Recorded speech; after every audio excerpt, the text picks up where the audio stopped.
All these things that women often struggle with that sort of brain fog and loss of focus. And sometimes it's just really simple, strength and stamina, mental clarity, and then the sort of physical structure of the body all require protein.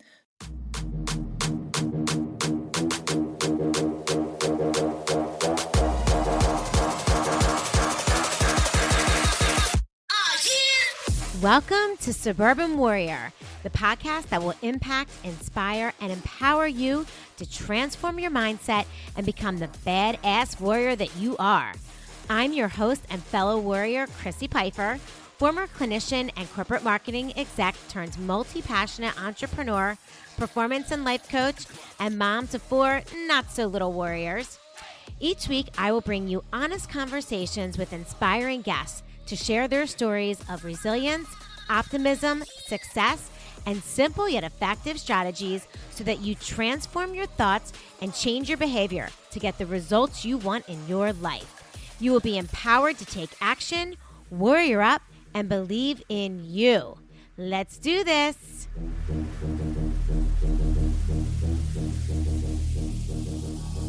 What's up, warriors? Welcome back to another episode of the Suburban Warrior Podcast. I'm your host, Chrissy Pfeiffer, and I'm so excited to have you back again to listen to another episode. But before I get into my amazing guest today, I want to remind you that we recently launched the From Pause to Power Roadmap. That is a detailed guide of everything that you need to know to help you guide you on your journey through perimenopause and menopause. It's everything I wish I had when I was 40 years old about 10 years ago.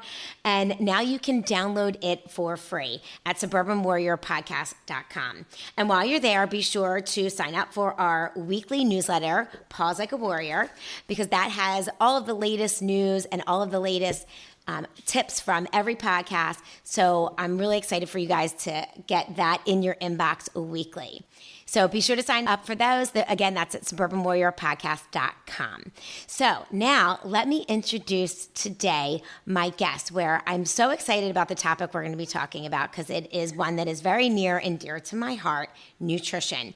It is my favorite topic to talk about when it comes to women's health and wellness because I firmly do believe that food is medicine. So let me introduce to you today Jackie Lynch. She is an award-winning nutritionist, author, speaker, and the founder of Well Nutrition Clinic, where she has helped thousands of women take control of their health and navigate menopause with confidence.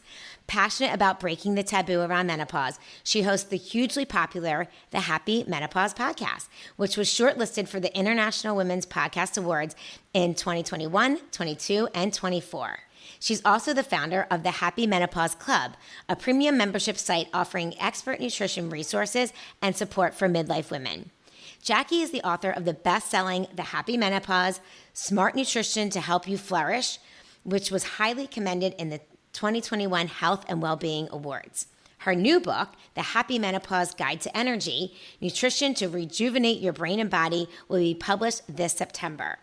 Jackie regularly shares her expertise in national media as she has appeared as a guest expert on TV and radio, and her Well Clinic was named Menopause Nutrition Clinic of the Year in 2021 and 22 London and Southeast Prestige Awards.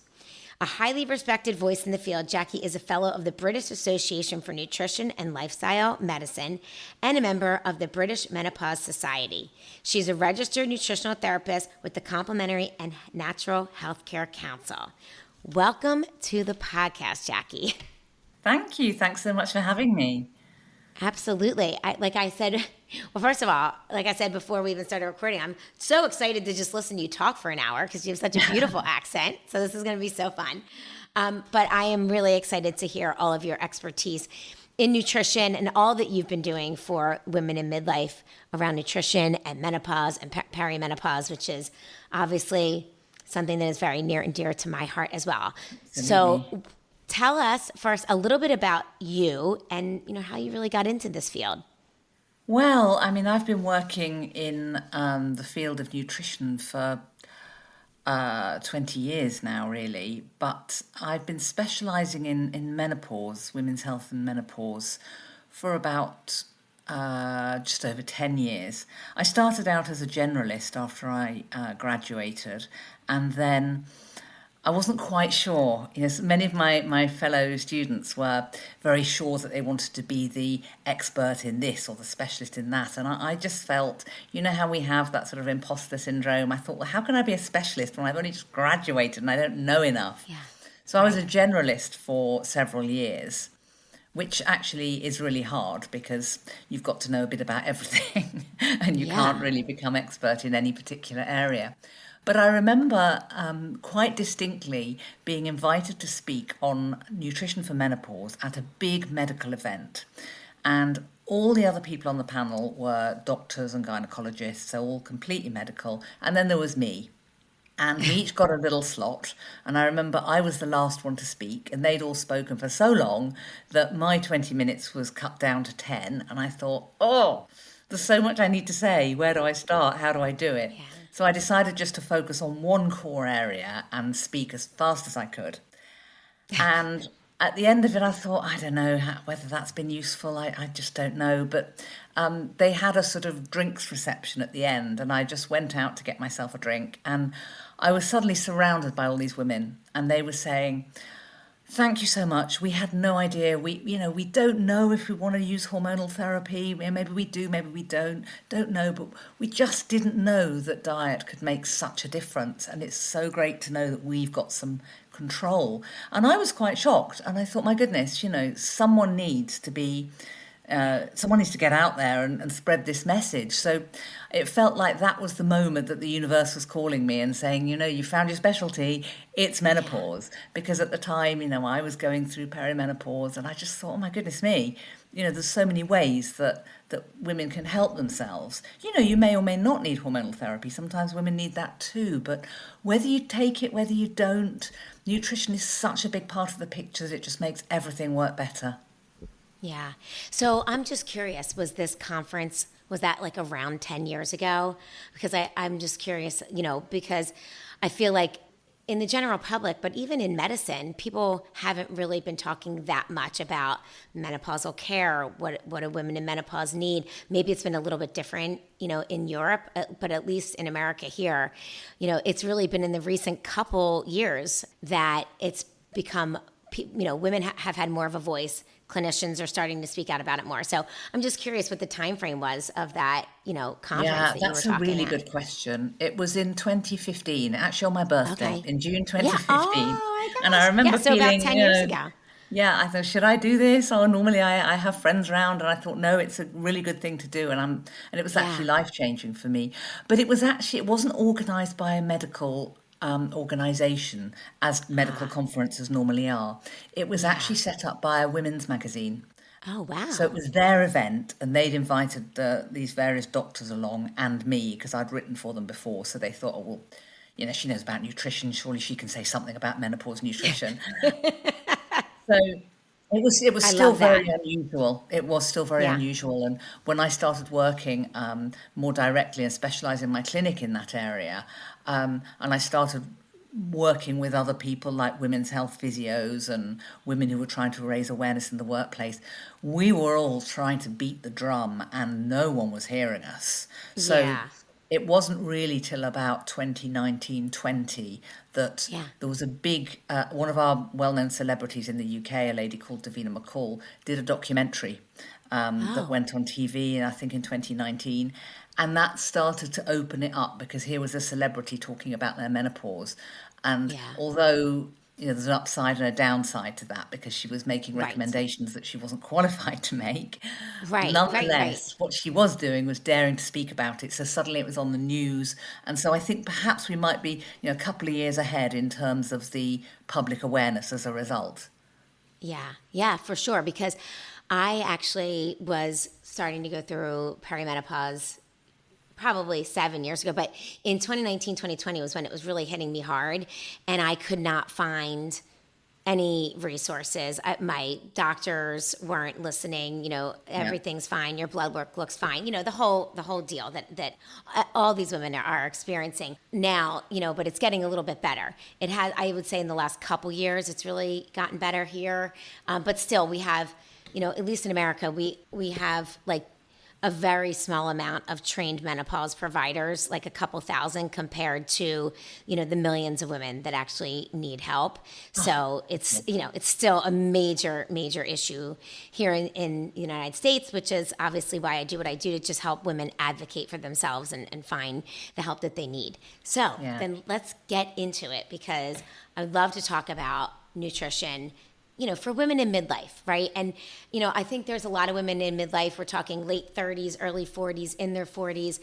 They might be starting to notice some changes in their body. They might not even realize that it's perimenopause that are causing all these issues. So that's first and foremost.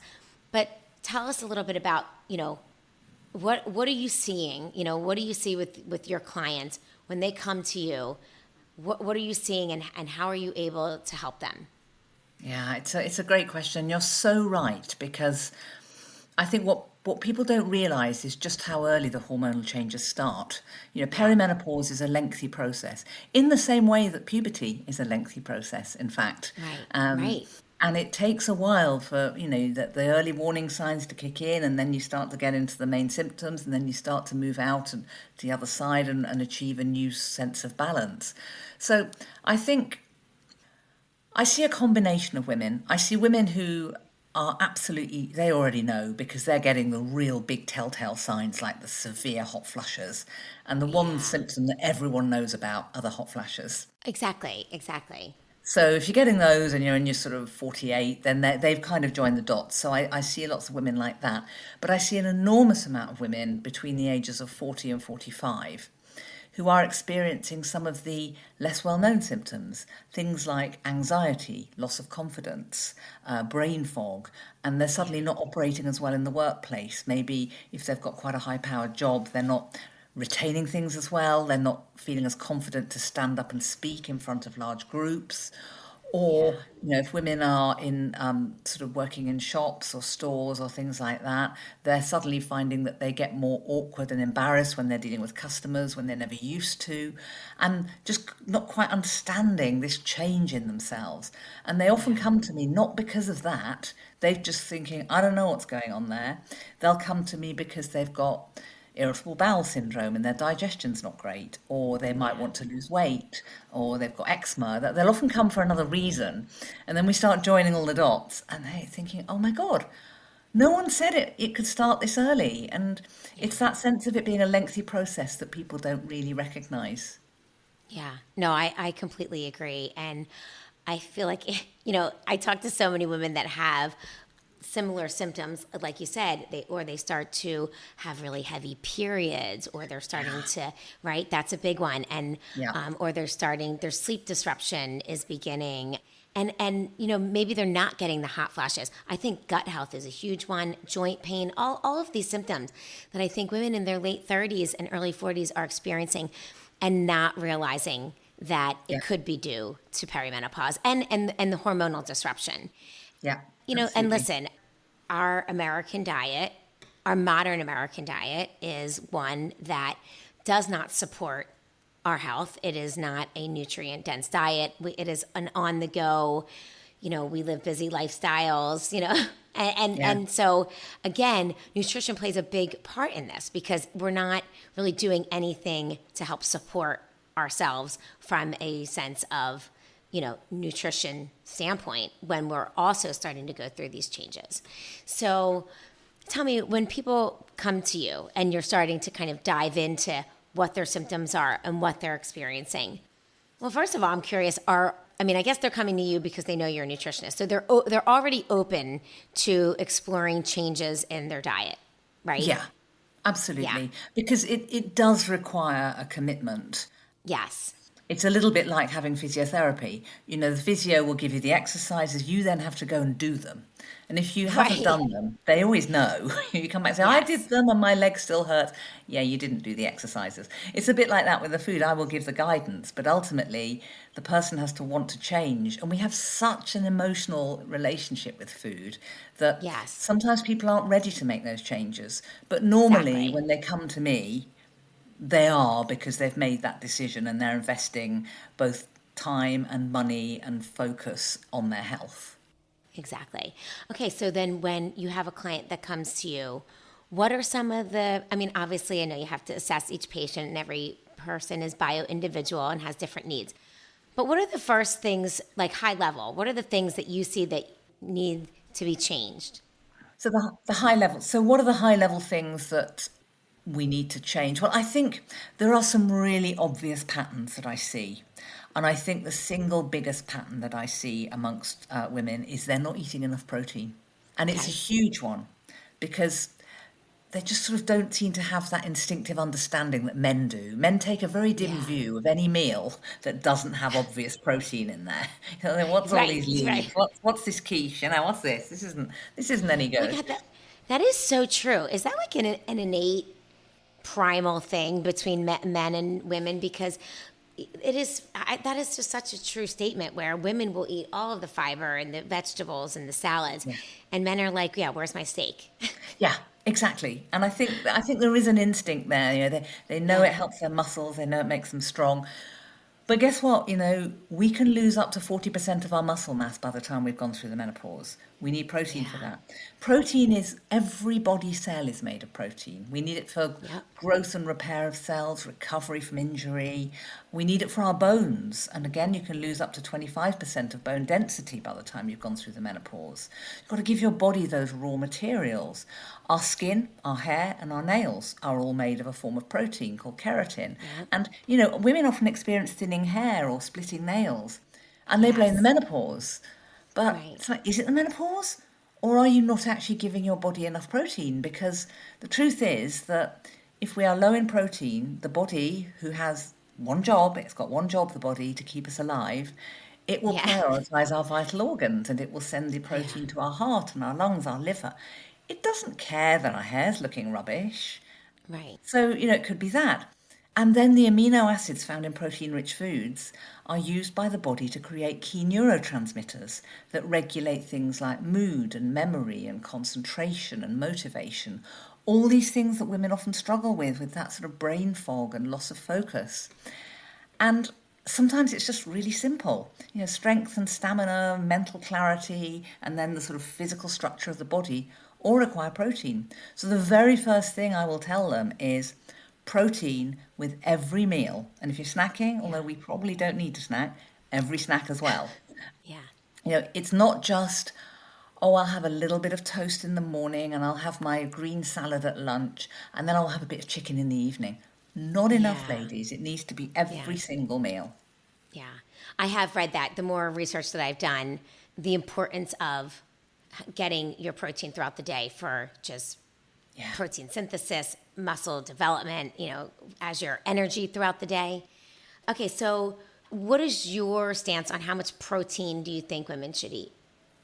Well, I mean, I think it will vary a little bit, but you're sort of looking at roughly, I'm going to talk in grams now, which may not be That's quite so okay. helpful, but No, 1.2 no, I think, grams per kilo of body weight. okay.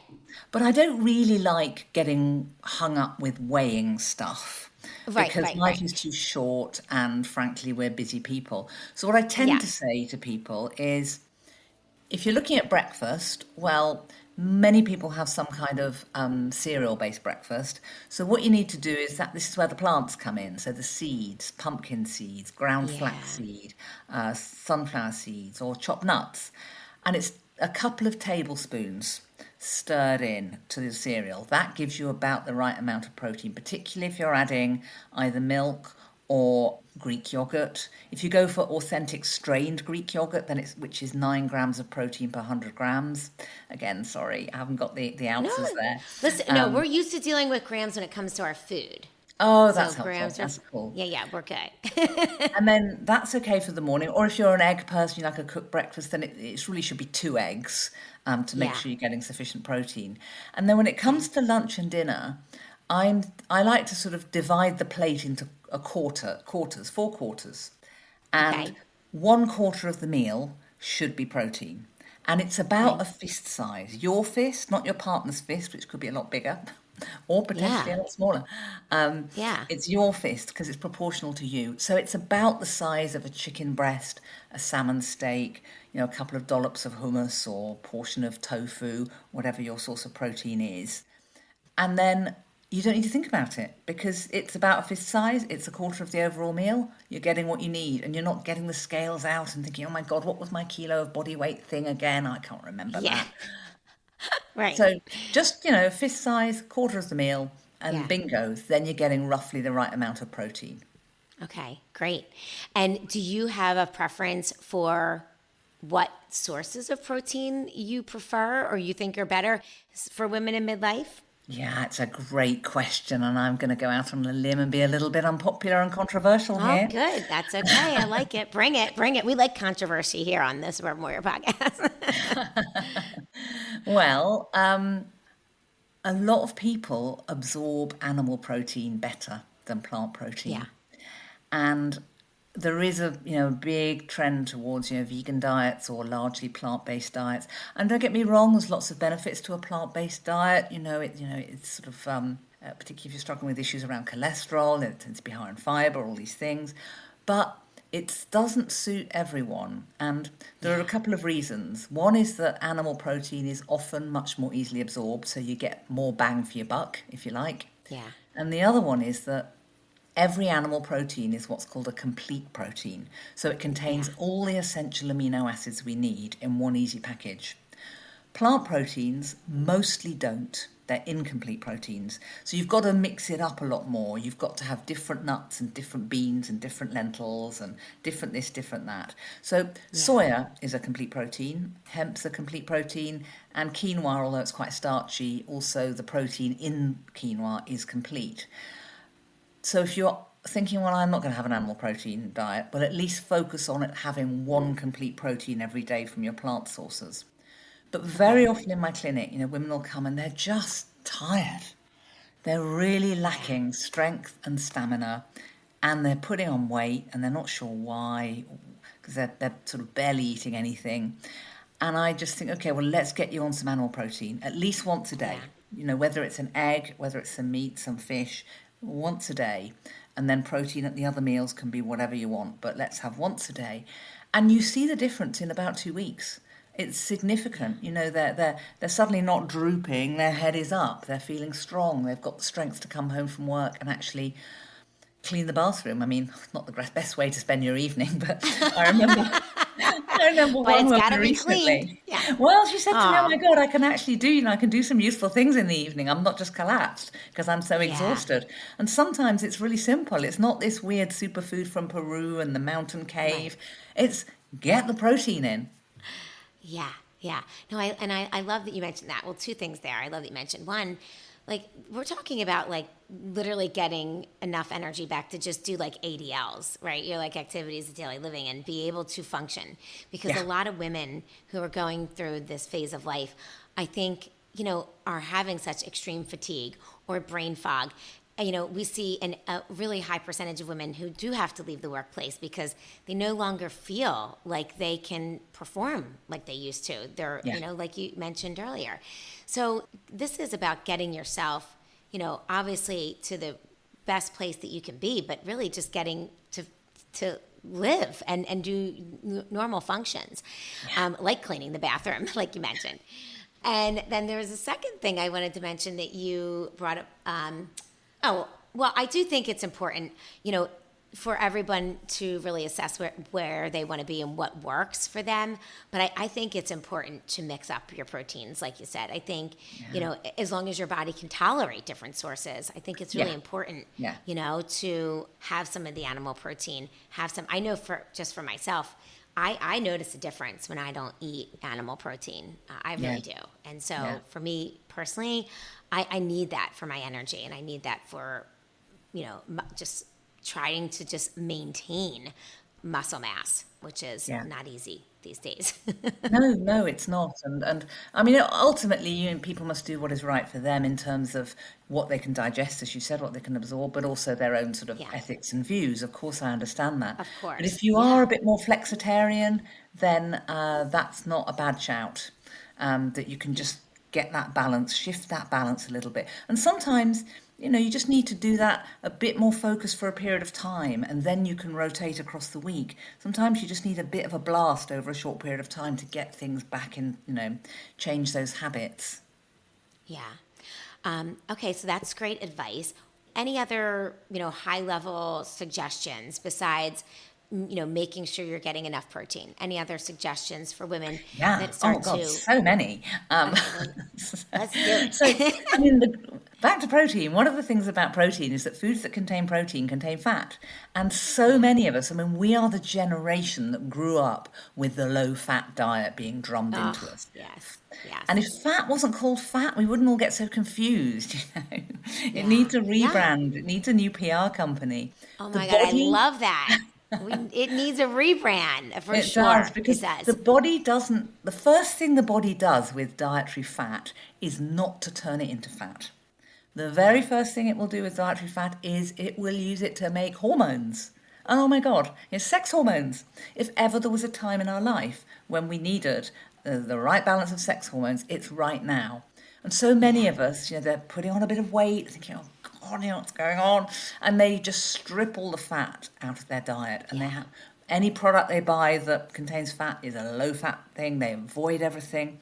And then yeah, what are you doing? The saturated fats are the ones we need for the sex hormones.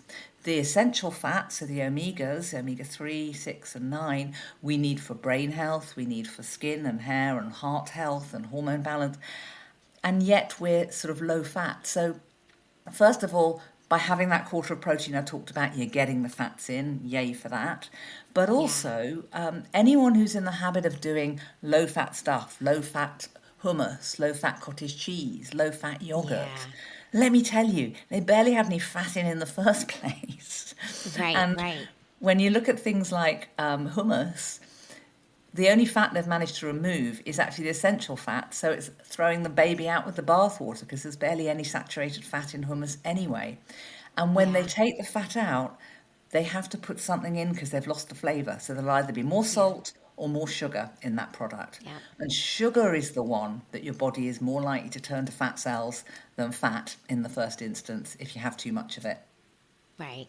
Totally. And I think that we are, the damage is still being done with the low fat diets. I even see you know, like the younger generation reading labels and seeing low fat and thinking like, oh, this is good for me, not realizing that it has been so processed to Yeah. be able to get to that point Yeah. that your body doesn't really even, besides the fact that it's not as nutrient dense as the, ones that are containing the natural saturated fats, but your body's also not really absorbing it and it is hurting you because of the ultra processed, Yeah.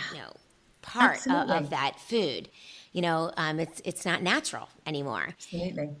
And it is amazing when you actually do start to eat real saturated fats, like, cooking in, cold pressed olive oils or coconut oil or beef tallow, and then, eating foods like an avocado and things that are Yeah. naturally higher in fat, that you really do start to see the weight kind of go down and the Yeah. inflammation go down, because you're starting to remove some of those higher processed foods out of your diet. So I Absolutely. think, Yeah. yeah, that is Yeah, really you're bang a on. big, And the great thing about fat and protein as well, but fat specifically, is that it activates the satiety response in the body, yeah, which tells you when you're full. So basically, yeah, it fills you up. And that right, means you're not going to be snacking between meals. If you're having these low fat options at lunchtime, you're going to get the munchies mid afternoon. You're going to be going around and getting little snacky bits. And guess what? That's the fast route to weight gain. But having a good yeah, proper meal means you go right the way through then to your evening meal. right. And I recently saw a statistic, and I think I'm going to get this right, but I think something like our brain is made up of like 60% fat, right? More. So our brain, or maybe it's more, our brain is fat, Yeah. right? Sorry, but it is. Yeah. And we need to be eating fats in order to sustain our health, Absolutely our right. brain health, and our cognitive function, Yeah. which is really overseeing everything. And to your point, we really grew up in this generation of the low fat. I mean, it was just drilled into our heads how desperately every single food I picked up off the shelf, well, number one, it was packaged, and looking back Yeah. was disgusting, but it was low fat. I Yeah. mean, for Yeah. years and years and years. And then I wonder why by the time I was in my mid 30s, I was in a health crisis. Yeah. I mean, My Absolutely, body had it nothing is. that it needed. Yeah, it's a shocker. And again, in my clinic, when I'm saying to women, well, I want you to add some seeds to your breakfast, and if you must have a snack, I want you to have, 5 or 6 almonds and an apple. Oh, but Yeah. aren't the almonds fattening? Well, not compared to the Mars bar you were having mid-morning. Yeah, but the Mars bar didn't have almonds in it. No, I No, know no, and it exactly. didn't have, Right, zinc and magnesium and selenium right. and all these things that you need. So come on, let's apply some common sense. But it's really Yeah, hard when over the years you've had this drummed into you to sort of right. see that actually there's a new way of thinking about these things. Yeah, for sure. So I'm curious, again, we said that the clients that you're seeing, they're coming to you, they're ready to make a change.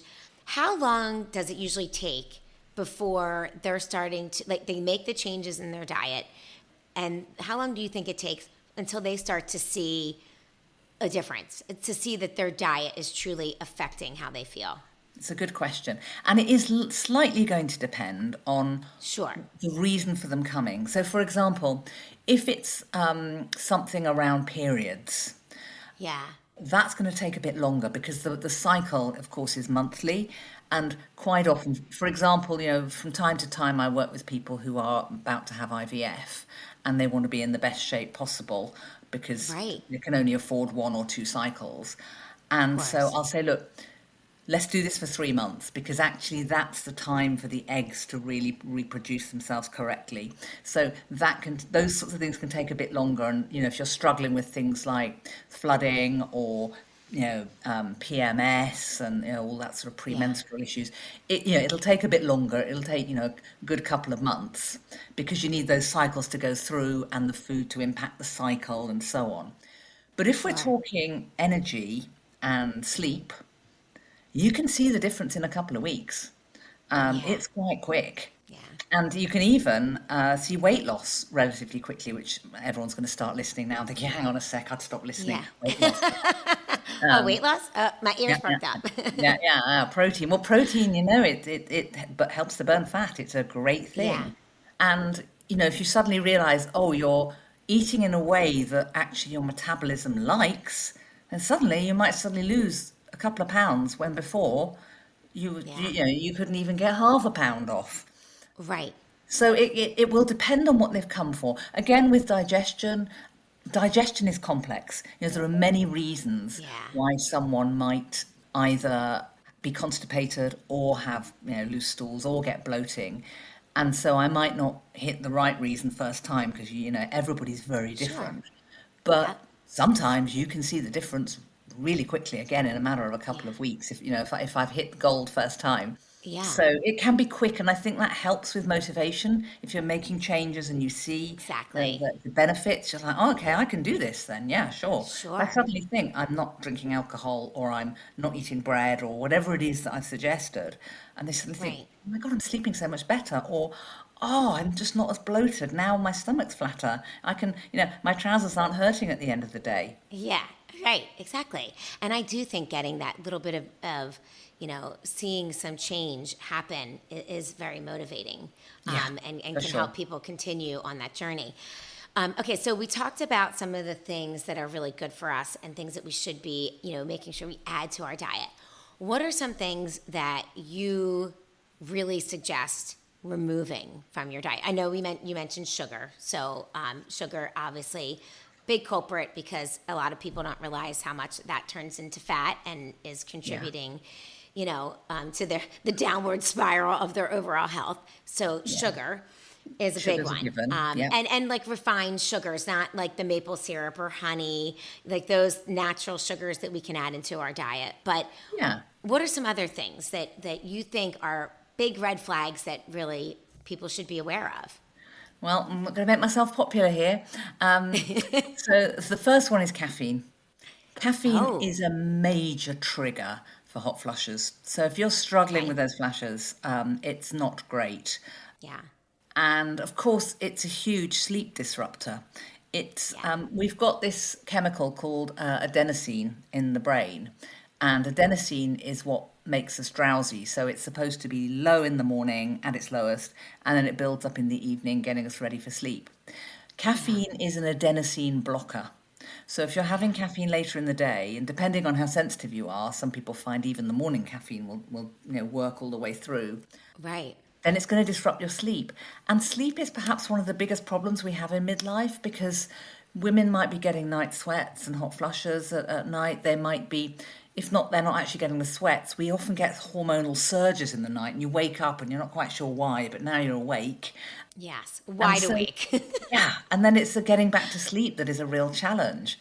Right. And if you are not helping yourself by having large amounts of caffeine and blocking the adenosine receptors, which should be nice and sort of active, keeping you asleep, then it's going to be a problem. So I do advise people to audit their caffeine intake because people think, well, yes, but I've always had a double espresso after dinner and it's always been fine. It's like, yeah, but you're not Yeah. the same person now. Your liver doesn't Right. metabolize the caffeine in the same way. What you used Yeah. to be able to do, you may not be able to do. So maybe consider 4 o'clock as your cutoff. Maybe consider noon as your cutoff. Audit your caffeine intake and start to have a little play. And remember that it's not just tea or coffee. Green tea contains exactly the same amount of caffeine as black tea. We think of it as the healthy one because it's got Right. antioxidants. Well, so does black tea, but they're both from the same plant. Yeah. Think about chocolate. The darker the chocolate, and we're all thinking, oh, I have 85% because it's got antioxidants. Yes, but are you having that in the evening and then struggling to sleep? Then maybe it's the caffeine. And then, of course, Yeah. the colas, the Cokes, the Pepsis, or any of those energy drinks like Red Bull and Lucozade type things. Yeah. They are all full of caffeine. So really just having a look over the course of the day, can you either bring it down, can you bring it earlier, can you still have your coffee but have a lower dose? Start to Yeah. think about what's the important one. Actually, it's the one first thing in the morning and it's the one after lunch. Maybe the others aren't so important. Maybe you could go herbal or decaf for those. So that can be a game changer. Okay. That's great. Okay. So avoiding sugars, avoiding caffeine. And then the other Anything else? one, it's the alcohol. It's the alcohol. Oh, now you're really going to get unpopular.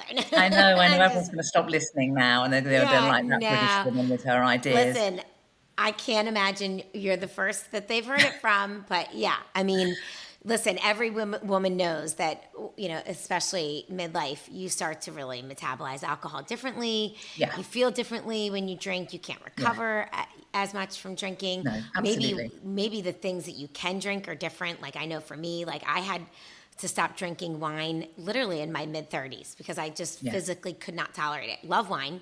Everyone's always gasped, "Oh, you don't drink wine?" But I just love it. My body said, yeah, "Nope, can't tolerate it." I mean, I would break out in hives. I would be red. I like physically couldn't drink yeah. it anymore. So, again, I know you're not the first. So tell us your thoughts on alcohol. Yeah, it's really interesting you say that because people often think of wine as good because, pro rata, it's lower in alcohol than Right. spirits. But wine is very complex. It's a fermented Yes. product. And Yeah. a lot of women find, red wine in particular, but wine generally, an absolute killer when it comes to hot flushes, but also Yeah. when it comes to, as you said, recovery the next day. A glass or two of wine used to be fine, and now you have a really bad hangover, and you think, well, I had 2 glasses of wine. The liver Right. can't always metabolize it as well. So sometimes, weirdly, although they're stronger, a single spirit, a single standard gin and tonic, not a great big one that Yeah. you've poured yourself, but the individual unit, it's just, it actually can go a long way, and it's Yeah. quite a long drink as well. So it can keep you going for longer in a way than a smaller glass of Right. wine. Sometimes you might find that works, but quite often people aren't necessarily binge drinkers like younger people might be, but they're having a drink every night, a civilized glass or two with their partner, at the end of the day, something to help sort of unwind, to deal with some of the pressures, because we midlife women have got a lot on, so many caring Yeah. responsibilities, work, Yeah. family, all these things. I just said to people, well, look, maybe start by having 4 consecutive alcohol-free days a week. If you don't think you can give it Yeah. up, then just Right. start with 4 consecutive, because consecutive's important because Okay. the liver's got over 500 jobs and we mainly keep it busy detoxifying stuff with all the stuff we put Right. in our body and all the pollution and all these other bits and pieces. Exactly. But the liver does loads of things. It burns fat, it creates energy, activates thyroid hormone. It does all these things, and it's a bit like switching off your Wi-Fi so you're not getting any more emails. You've got the chance to go through and catch up on your jobs or all the emails in your inbox. And the liver can Yeah. do the same thing, and it can think, okay, whoa, I'm free. I'm going to support her energy levels. I'm going to help her metabolize fat more effectively. I'm going to balance those hormones because it does that as well. I'm going to do these Yeah. things. And so people often suddenly find they're sleeping way better because alcohol, it's a psychoactive substance and it will disrupt your sleep cycle. It affects slow Yeah. wave sleep and it prolongs the REM, the rapid eye movement phase of sleep, which is when you dream, which is supposed to be quite a small portion of each sleep cycle. Each sleep cycle is Right. 90 minutes. But when you drink, it's longer. So you have a more restless sleep, even if you're not waking up. So you might think, Right. well, crikey, I've been asleep 8 hours and I feel exhausted. But it hasn't Yeah. been proper sleep. Hasn't been a proper That's sleep because why. of the alcohol. Yeah. So, Oh, well, I think that's a great suggestion. I love that, because not everybody is ready to completely give up alcohol. Some people find alcohol a very, liberating, fun, relaxing thing yeah, to enjoy. And, obviously, we don't want to take everything away. This isn't about definitely not not. We enjoying. don't remove the joy Right. from life.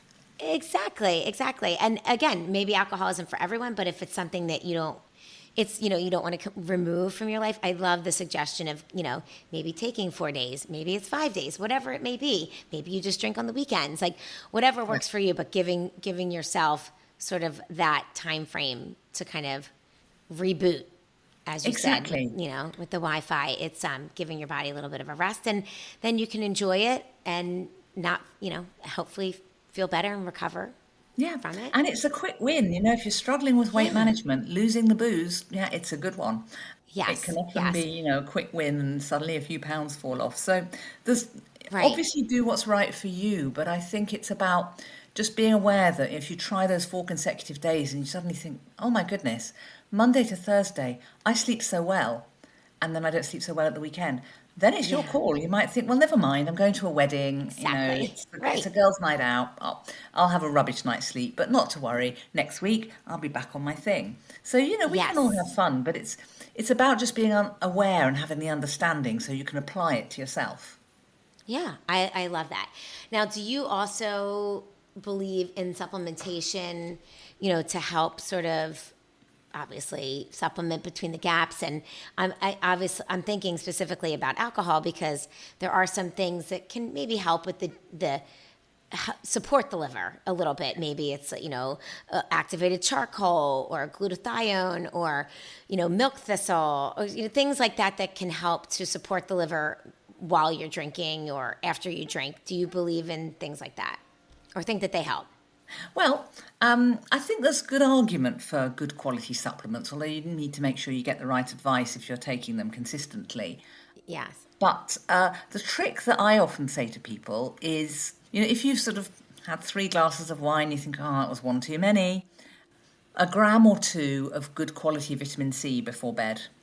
It Oh, works wonders because vitamin C supports glutathione production in the liver, and that's the antioxidant that is responsible for about 60% of the detoxification pathways in the liver.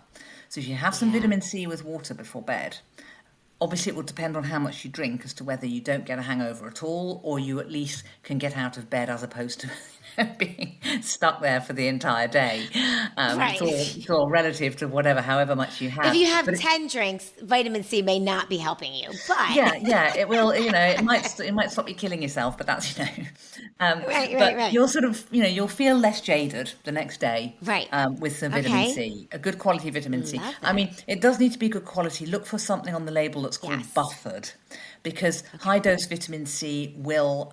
Everyone has a different tolerance for vitamin C, and there will be a point at which, if you have too much vitamin C, it's going to cause loose stools and diarrhea, and you're going to basically poo Okay. it out. And that can be, Yeah. you don't want urgency going on, Right. when you've got to get to work or whatever. So a Yes. buffered vitamin C around 1 to 2 grams is normally fine for most people. But, have a little Okay. play and you'll get a sense of what your particular tolerance is. But it can just make a big difference to the quality of your sleep and then your sort of recovery from the alcohol the next day. Okay. Wow, I love that suggestion. That's amazing. Thank you.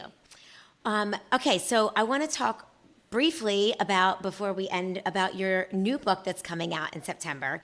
Oh, thank you. I mean, it's really exciting because it's the Menopause Guide to Energy. And That's I it. love that because I feel like energy, brain fog, fatigue, it is a major symptom that a lot of people experience, Yeah, in perimenopause and menopause. And unfortunately, when you're tired or when you're foggy and when you have low energy, you really don't have space for a lot of other things in your life. And it's exactly right. really, yeah, it's terrible. It can just be so debilitating for women. And, I think can lead to a lot of other symptoms, especially mental health symptoms. So tell us a little bit about your new book that's coming out. Thank you. Well, it's a Yeah, sister guide to, so my first book, The Happy Menopause, Smart Nutrition to Help You Flourish, was a symptom by symptom guide. So whatever your symptom, you could okay. just go to that section and I love that. find the nutrition advice. This takes a deep dive into energy and physical energy and mental energy. And I've structured it like I would a clinical session. So rather than dipping into it, you need to work your way through the book because it's like doing one of my 12-week nutrition programs that you would do in my Wonderful. clinic.